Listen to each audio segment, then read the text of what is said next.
सबके मन में शंकाएं होती हैं कि परमात्मा ऐसा है तो क्यों है, ऐसा है तो कैसे है, ये आपने क्यों किया, ये ऐसा। क्योंकि मानव की एक प्रकृति है, अगर कोई अच्छा कार्य किया है तो मैंने किया है, क्यों जी, अगर कोई अच्छा काम किया तो मैंने किया, अगर कोई हमारे साथ में ऐसी घटना घटी तो वो किसने की, हे भगवान ये क्या हमारे साथ में आपने अन्याय किया है। क्यों जी, ऐसा है ना कि वो जैसे कहते हैं लौकिक भाषा में कि नगद नगद जेब में और उधार उधार खाते में, किसके, मालिक के। तो ये तो वो बात हो गई। तो मन में प्रश्न उठे, हमने बहुत ऐसे परिवारों में देखा है जाकर के। एक इसमें पंक्ति आई कि किसी के है नारी सुंदर शील सती नेक है, और किसी के है एक बेटा जीवन की टेक है, किसी के है अनगिन बालक और किसी के ना एक है, प्यारे प्रभु तेरे ये कैसे अनोखे लेख है। वो जिसके पैर पड़ी ना विवाई वो क्या जाने। लोग इतना खर्च कर देते हैं, लोग इतना ज़्यादा व्यय कर देते हैं, लेकिन फिर भी कुछ लोगों को सफलता मिल नहीं पाती। दुनिया के अंदर जितने साधन सुख देने वाले होते हैं सब तो हम एकत्रित कर लेते हैं, लेकिन जो सुख उनसे मिलता है और जो जीवन का असली सुख है, क्या वो एकत्रित हम कर पाते हैं। ये अनेकों ऐसे प्रश्न हैं जो हम कई बार सोचते हैं मन में कि परमात्मा ये है तो क्यों है। जब पूछा गया वेद, क्योंकि वेद वाणी जो है वह परमात्मा की क्या है, परमात्मा की वाणी है, परमात्मा का ज्ञान है। इसलिए जब व्यक्ति परेशान होता है तो वेद की शरण में जाता है, और जब जैसे ही वेद की और विद्वानों की शरण में जाकर के पूछा, महाराज ये इतने सारे प्रश्न हैं, ये कर्म की गति ये जो है मेरी समझ से परे है, मुझे समझ नहीं आई कि ये ऊंच नीच इस संसार में क्यों है, ये इतना दुख इस संसार में क्यों है, ये इतना भेदभाव परमात्मा ने संसार में क्यों किया है, ये मुझे पता करना है। एक व्यक्ति थे ऐसे ही, तो आम के बाग में लेटे हुए थे। कहाँ लेटे थे, आम के बाग में, और छोटी छोटी उस समय अम्बिया लगी हुई थी, और एक टकी लगा करके उस आम के वृक्ष पर देख रहे थे। उन आमों को कहा कि हे ईश्वर, लोग कहते तुम बड़े वैज्ञानिक हो, लेकिन हमें लगता है कि आपने भी बहुत दोष किए हैं इस सृष्टि को बनाने में। क्यों इतना बड़ा आम का वृक्ष आपने लगा दिया, इतना विशाल काय पेड़ है, इसके ऊपर आपने छोटी छोटी अम्बिया लगा दी हैं। और एक तरफ देखे तो कद्दू की बेल कितनी होती है जी, जो खुद के सहारे भी खड़ी, लौकी की बेल जो खुद के सहारे खड़ी नहीं रह सकती, उस पर आपने 2.5-3 किलो का कद्दू लगा दिया जो खुद खड़ी नहीं हो सकती। आप ही देख लीजिए, अगर किसी बच्चे के सर पे हम आवश्यकता से अधिक अगर वजन रख दें तो लोग क्या कहेंगे, अरे क्यों अत्याचार करते हो उसके ऊपर। और किसी हट्टे कट्टे आदमी को दे दे 200 ग्राम, और एक जो इतना वजन नहीं उठा सकता उसे दे दे जो है 10 किलो 20 किलो वजन, तो कहेंगे क्यों अत्याचार कर रहे हो। उसके मन में भी ऐसा ही आया। उसने कहा परमात्मा इतना बड़ा तो वृक्ष आपने बनाया, लेकिन इस वृक्ष में जो है ये छोटे छोटे फल लगा दिए, और एक तरफ देखा कद्दू की बेल जो सूक्ष्म है, बड़ी ही कमजोर सी है, उसके ऊपर 2.5-3 किलो का कद्दू आपने लगा दिया। ये कौन सी वैज्ञानिकता है, ये कौन सी न्याय व्यवस्था है आपकी। थोड़ी देर बाद ही मंद सुगंध हवा चल रही थी।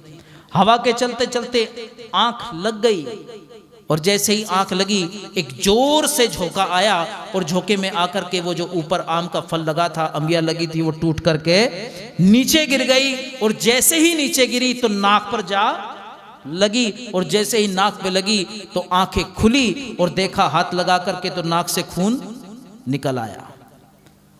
नाक से जैसे खून आया देखा तो दर्द हुआ, और सोचने लगा वाह ईश्वर, मैंने अभी तो मन में प्रश्न ही उठाया था, आपकी न्याय व्यवस्था पर मैंने उंगली उठाई थी, लेकिन आपने तो उत्तर भी दे ही दिया। हे ईश्वर, वाकई तूने जो किया इस संसार में बिल्कुल ठीक किया है। अगर मेरी बुद्धि के अनुकूल यहाँ 2.5-3 किलो का कद्दू लगा होता तो ये जो मेरा नाक है, बोल दो जरा ये बचने वाला, ये ठीक है, ये तो अम्बियाई थी, ये सही है आपकी व्यवस्था के अनुकूल।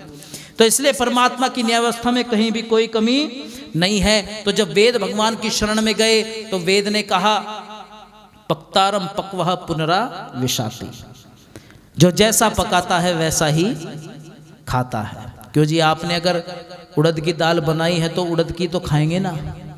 या आपने जैसा बीज बोया है खेत में, जैसा बीज लगाया, जिस चीज का वृक्ष आपने बोया है, लगाया है, वही तो उसके ही तो फल खाने को मिलेंगे। जब बोया पेड़ बबूल का तो आम कहाँ से होए। इसलिए कवि ने अपने शब्दों में इस न्याय व्यवस्था को कह दिया है, और विद्वानों ने भी कहा कि अवश्य में भोक्तव्यम कृतम कर्म शुभा शुभम।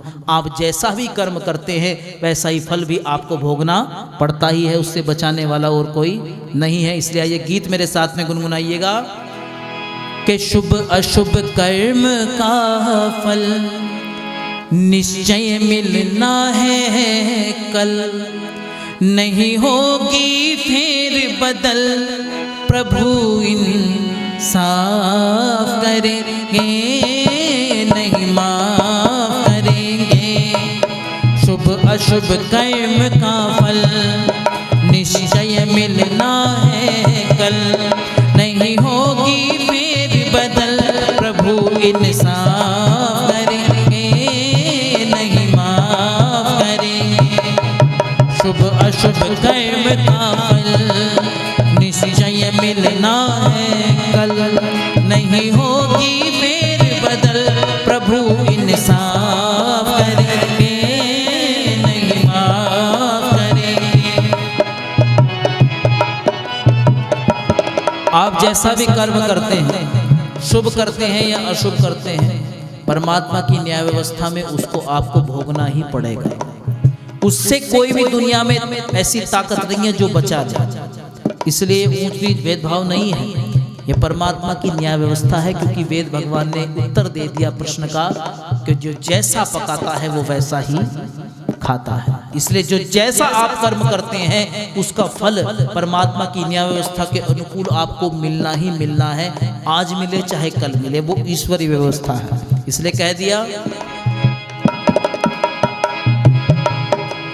सर पर जो नित नई मुसीबत आती है, सर पर जो नित नई मुसीबत आती है, किए हुए कर्मों की याद दिलाती है। सर पर जो नित नई मुसीबत आती है, किए हुए कर्मों की याद दिलाती है, हो किए हुए कर्मों की याद दिलाती है। भरने पड़ेंगे वो उन्हें जो पाप करेंगे, नहीं माफ करेंगे। शुभ अशुभ कर्म का फल निश्चय मिलना है कल, नहीं होगी फिर बदल, प्रभु इंसाफ करेंगे, नहीं माफ करेंगे। शुभ अशुभ कर्म का फल। और आगे कह दिया जैसे सूरज छिपता और निकलता है, जैसे सूरज छिपता और निकलता है,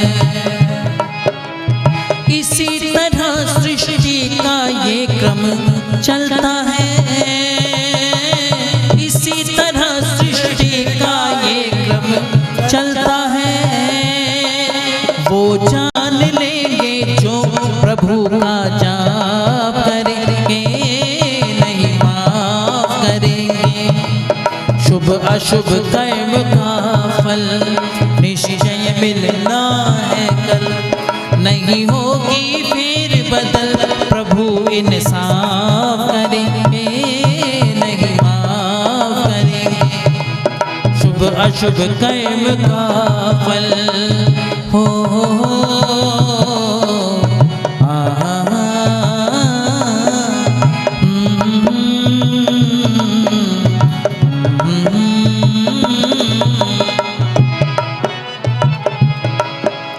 और किस लिए हम संसार में आए थे?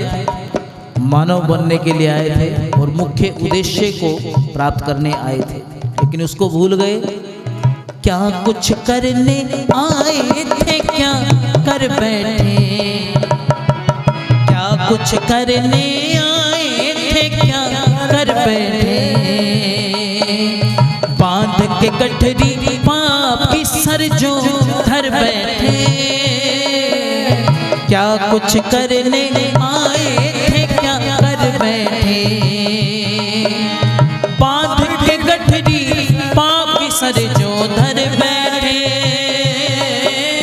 बांध के गठरी पाप की सर जो धर बैठे, रो रो के आयु भय वो पश्चाताप करेंगे, नहीं माफ करेंगे। शुभ अशुभ कर्म का फल निश्चय मिलना है कल, नहीं होगी फेर बदल प्रभु इंसाफ करेंगे, नहीं माफ करेंगे। शुभ अशुभ कर्म का फल।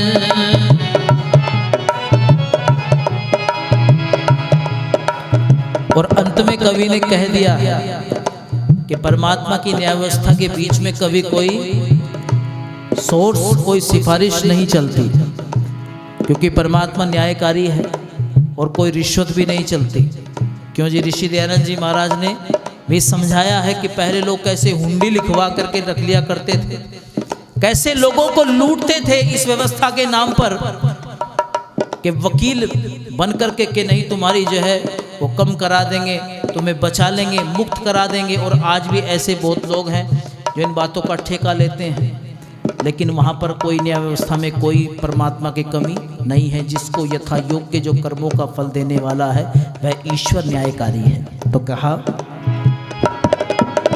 नहीं सिफारिश वहाँ किसी की चलती है, नहीं सिफारिश वहाँ किसी की चलती है, जो कहते चलती है ये उनकी गलती है, नहीं सिफारिश वहाँ किसी की चलती है, जो कहते चलती है ये उनकी गलती है, जो कहते चलती है ये उनकी गलती है। बेमोल जो करना है प्रभु वो आप करेंगे, नहीं माफ करेंगे। शुभ अशुभ कर्म का फल निश्चय मिलना है कल, नहीं होगी फेर बदल प्रभु इंसाफ करेंगे, नहीं माफ करेंगे। शुभ अशुभ कर्म का फल निश्चय मिलना है कल, शुभ अशुभ कर्म का फल निश्चय मिलना है